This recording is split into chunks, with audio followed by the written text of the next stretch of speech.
The storm was endless. Snow fell from the sky like frozen dust, covering the wrecked path where Evan struggled to walk. His breath came out in short white clouds. The human engineer had been wandering for hours, searching for shelter on the icy world called Tyralis 9, a planet where the wind screamed louder than machines. His thermal scanner blinked weakly. Power almost gone. His fingers were numb and even his face mask had started to freeze. He could not remember the last time he had spoken to another soul. Only static answered his radio calls. Then, through the swirling snow, he saw a faint orange light.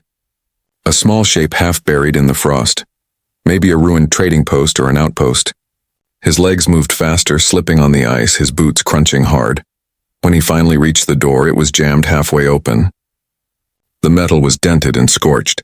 He forced his way in, coughing as a cloud of cold dust filled his lungs. Inside, everything was broken and shelves thrown down, old crates frozen solid. But there was warmth here, a faint hum from a small heater near the wall, and next to it, he saw movement. A shape turned quickly.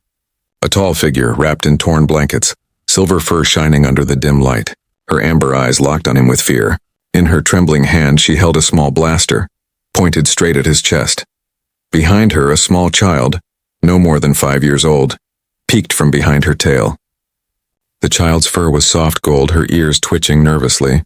Evan raised his hand slowly.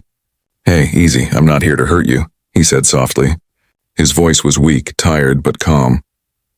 "Just need a place to stay till the storm passes."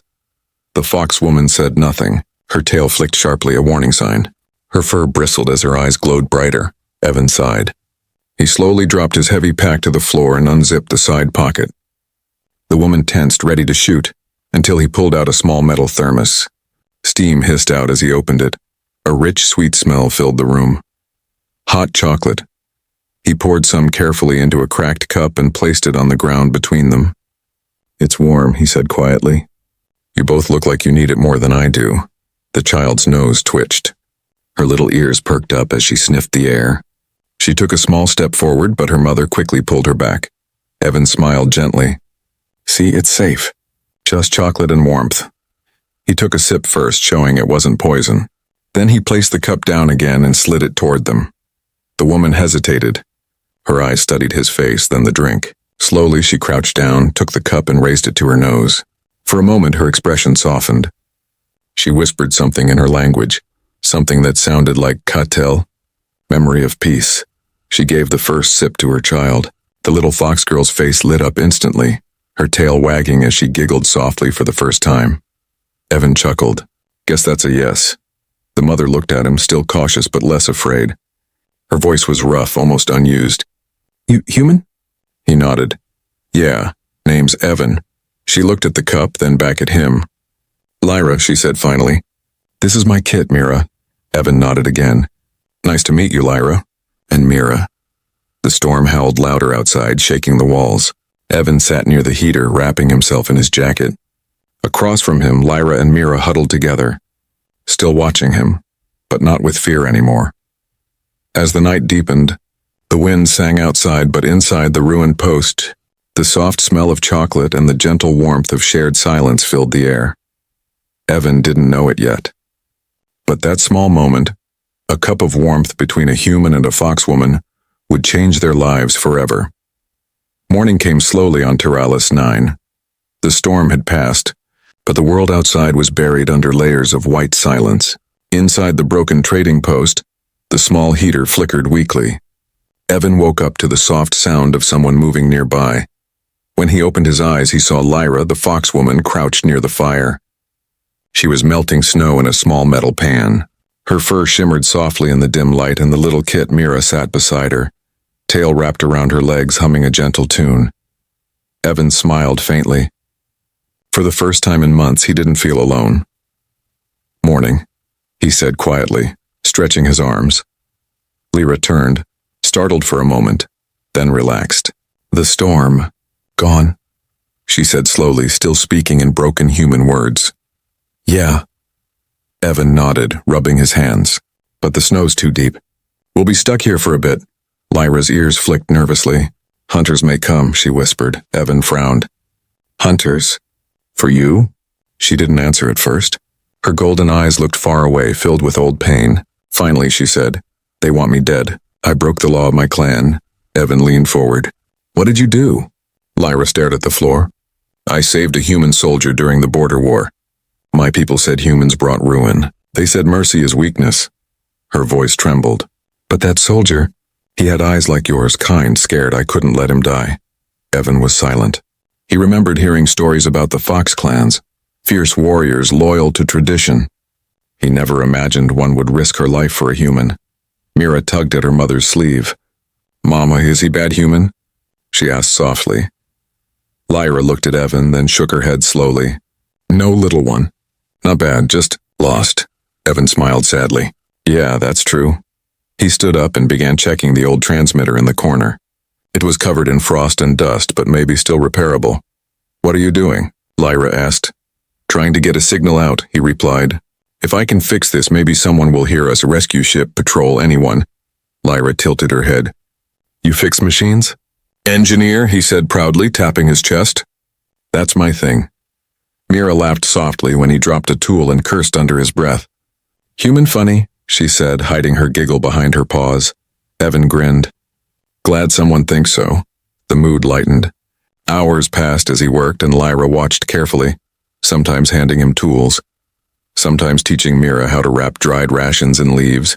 They spoke in broken phrases, half words, half gestures, but somehow they understood each other. When the heater flickered again, Evan moved closer. "You know," he said, "I've never seen anyone survive a storm like that. You're tougher than most soldiers."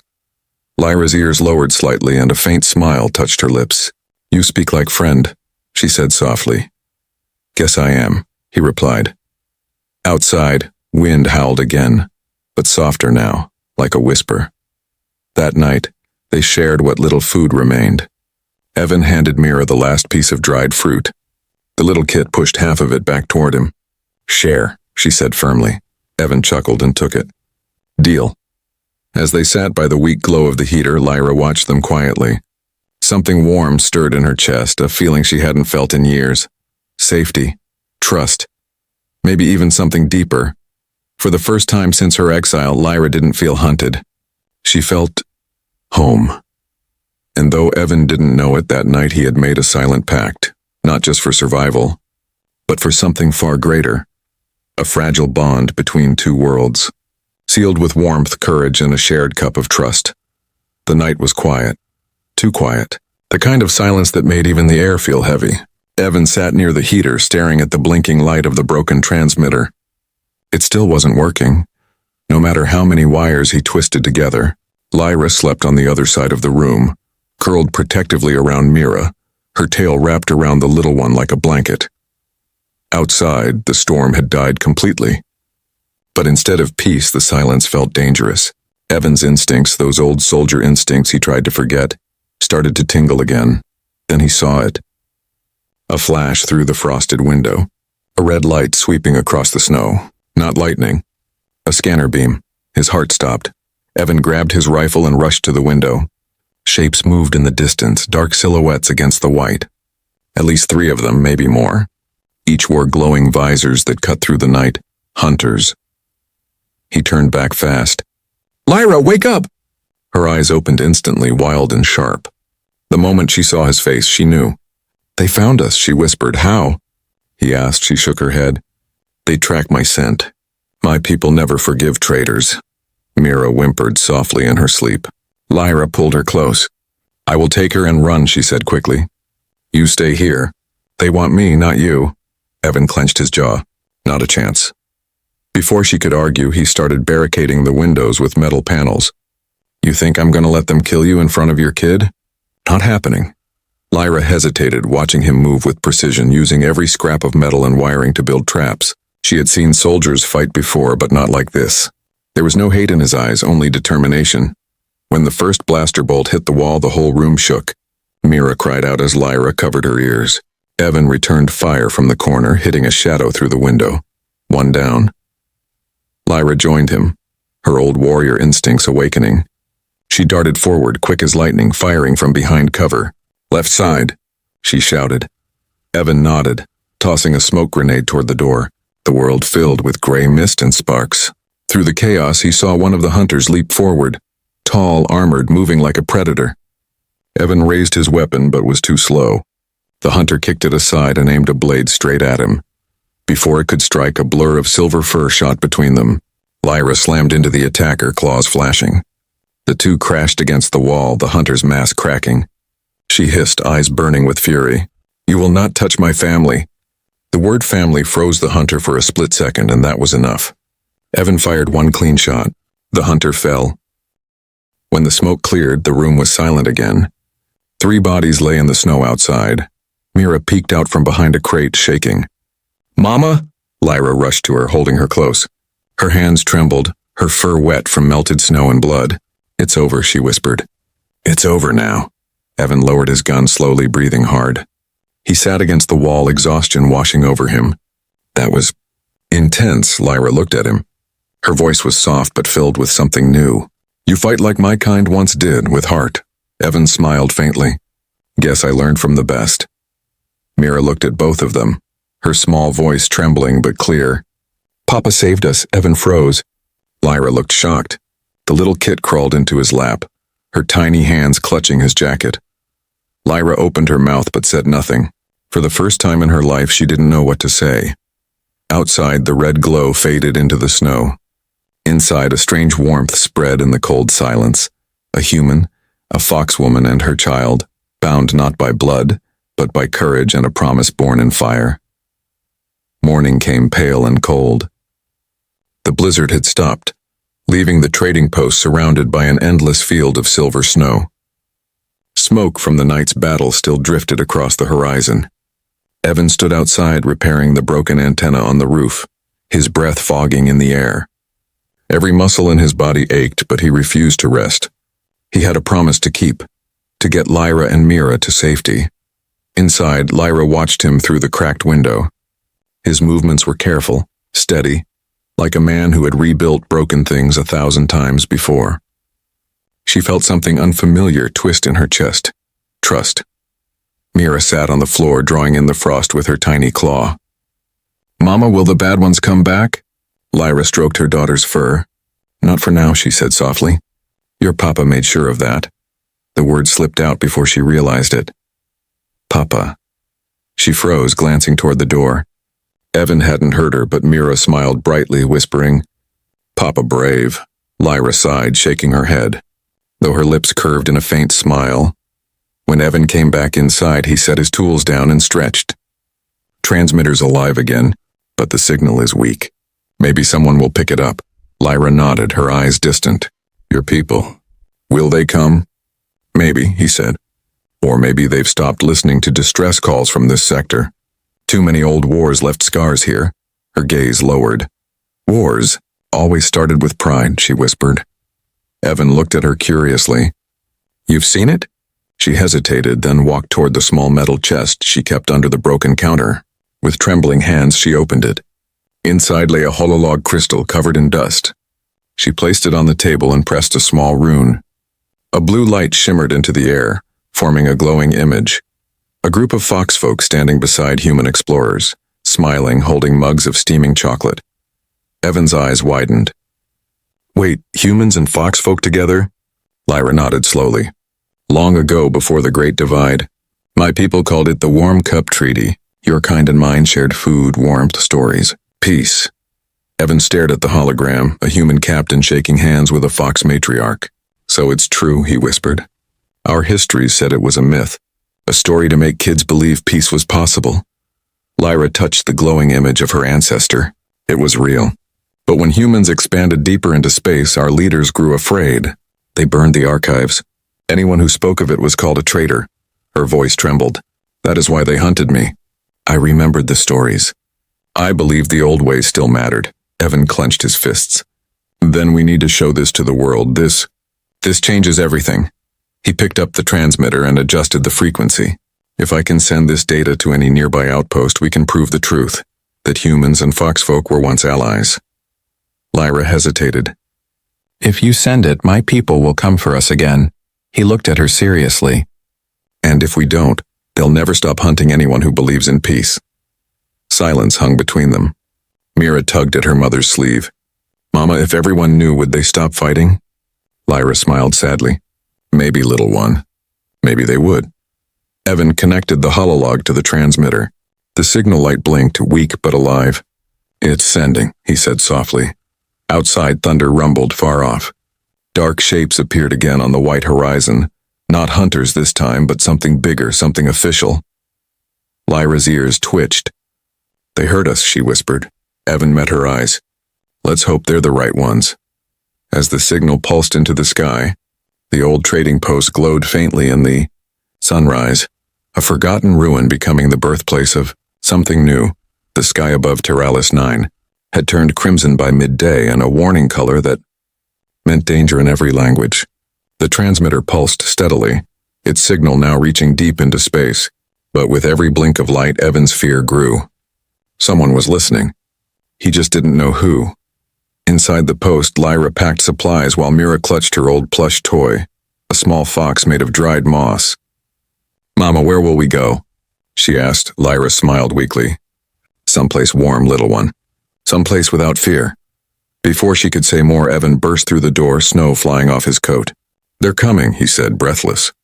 Not rescue ships, armed flyers. Markings from the Fox High Council. Lyra's face paled. They came faster than I thought. How many? 3 ships. At least 10 warriors. Evan grabbed his rifle. Then we hold the post. Lyra's eyes burned. You can't fight them all, Evan. He gave a half smile. Watch me. They prepared in silence. Evan set up defense traps along the entrance. Shock wires, homemade explosives, motion sensors. Lyra moved with him, light on her feet, her tail flicking with tension. The first explosion came at dusk. A sharp flash lit the snowfields as the ground trembled. The walls shook. Mira screamed and Lyra rushed to shield her. Through the smoke, a deep voice shouted in the alien tongue. Evan didn't understand the words, but Lyra did. Her fur bristled. They're calling me the betrayer, she whispered bitterly. They say the child must be purified. Evan's stomach twisted.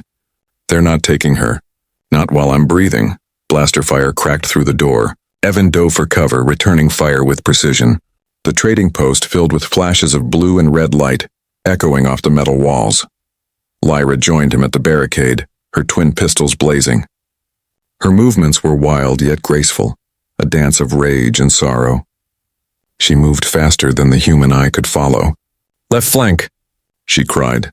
Evan fired 3 shots. 2 missed, 1 didn't. A warrior fell, armor hissing in the snow, but they kept coming. 10 became 8, then 6. The last one surrounded the post. An explosion ripped through the side wall, knocking Evan off his feet. Pain shot through his arm as he hit the ground hard. Smoke filled the room, blinding him. He heard Lyra scream his name. Then, silence. Through the haze, a shadow stepped forward. A tall figure, silver armor shining, holding a blade that glowed like fire. Lyra of the Red Tail, he said coldly. You have shamed your bloodline. Lyra stood between him and Mira. Then let my shame protect the innocent. He raised his blade, and Evan, bleeding and gasping, lifted his rifle. Not today, he fired. The shot hit the warrior square in the chest. The armor cracked, then shattered. The sound echoed across the valley, but Evan didn't see it. He collapsed, the rifle falling from his hand. Evan! Lyra rushed to him, dropping to her knees. His chest was warm with blood, his breathing slow. Stay with me, she pleaded, her voice breaking. Please! Outside, the few surviving warriors fled into the storm. They had lost their leader, and their will to fight. Lyra pressed her forehead against Evan's, tears freezing on her fur. You fool, she whispered. You gave everything for someone like me. He smiled faintly. Not someone like you. You. The transmitter beside them blinked once more. Signal sent. Message delivered. Lyra held him tightly as the storm began again, snowflakes falling like ash. Her cry echoed across the frozen plains, a sound that carried sorrow, love, and defiance all at once. In that moment, the cold world of Teralis 9 trembled. The war between species had no idea that a single human sacrifice had just lit the spark of peace. The night was still, the kind of stillness that comes after chaos. The once broken trading post now stood half destroyed, smoke curling through holes in the ceiling. Snowflakes drifted through the open cracks, glowing in the pale blue light of the transmitter. Evan lay on a bed made of torn blankets and fabric, his breathing weak but steady. Lyra sat beside him, holding a damp cloth to his forehead, her fur streaked with ash and blood. Mira slept nearby, curled up against her father's jacket. Lyra watched the human's chest rise and fall. Every breath was a victory. Every moment felt borrowed. When Evan stirred, his voice came out rough, barely above a whisper. "Did it work?" Lyra looked toward the transmitter. The light blinked steadily and stronger now. "Yes," she said softly. "Your message reached orbit." Someone heard it. He tried to smile. "Good. Then it wasn't for nothing." She gripped his hand tighter. "Don't speak like that." "You will live," he chuckled weakly. "You're terrible at lying." Lyra lowered her head. For a long moment, she just sat there, listening to the hum of the machine. "I never believed peace could return," she whispered. "Not after what they did to us, but now, they will know the truth." Evan turned his head slightly. "The Warm Cup Treaty, right?" She nodded, her golden eyes glistening. "It was a symbol of unity. Humans brought chocolate. My people shared fire. Together they built warmth in the cold." He smiled faintly. "Guess we did that again, huh?" Before she could answer, a loud beep echoed through the room. The transmitter flared to life, projecting a holographic screen filled with static. Then a voice came through, mechanical but clear. "Signal received. Unidentified broadcast originating from Teralis 9. Data logs include Joint Human-Fox Treaty Archives. Transmission verified. Command en route," Lyra gasped. "They're sending someone." Evan's eyes fluttered. "See? Told you it'd work." She shook her head, tears threatening to fall. "You fool. You'll miss it." But fate wasn't done yet. The sound of engines broke through the storm outside. Blue lights glowed through the snow, ships descending. For a moment, Lyra froze, unsure if they were friend or foe. She lifted her blaster, standing guard over Evan and Mira as the door burst open. Figures in white armor entered cautiously, their helmets marked with the insignia of the Galactic Peace Corps. One of them raised his hand. "We're not here to fight," he said. "We received your message. The truth is spreading already." Lyra's shoulders lowered slowly, relief and exhaustion mixing together. Medics rushed forward, checking Evan's pulse, applying biofoam to his wounds. "He'll live," one of them said. "Barely, but he will." Lyra's knees weakened. She sank to the floor, covering her face as tears finally escaped. For the first time in years, she cried, not out of fear, but out of hope. Hours later, as dawn broke, the small family sat near the open door. The rising sun painted the snowfields gold. Evan was awake, weak but smiling. Mira sat in his lap, holding a small cup between her paws. Lyra poured a little warm cocoa inside and handed it to him. "Your potion of peace," she said softly. He took a sip, then helped Mira drink the rest. The little kit giggled. "Warm," she said. Evan nodded. "That's how it's supposed to be." Outside, distant ships hovered, broadcasting the rediscovered Warm Cup Treaty across the galaxy. For the first time in centuries, humans and foxfolk heard the same story. The story of unity, love, and sacrifice that began with a simple drink. Lyra leaned against Evan's shoulder. "You changed everything," she whispered. He looked at her, tired but content. "No," he murmured. "We did," and as the first sunbeam touched their faces, the message of peace traveled far beyond the sky, a reminder to every world that warmth could be found even in the coldest of places. Full year passed since the battle on Teralis 9. The frozen planet was no longer silent. What once had been a ruin filled with fear was now a small settlement, a place where human engineers and foxfolk builders worked side by side, their laughter echoing across the snowfields. At the edge of this new village stood a small wooden cabin, smoke rising gently from its chimney. Inside, the air smelled of cocoa and freshly baked bread. Evan sat near the fire, one arm wrapped in a thin brace, his scars faded but not forgotten. Lyra stood beside him, stirring a pot of hot chocolate, her tail swaying lazily. Little Mira chased a wooden drone across the floor, her laughter filling the room. "Careful, Snow Pup," Evan said, chuckling as the toy crashed into his boot. Mira giggled and jumped into his lap.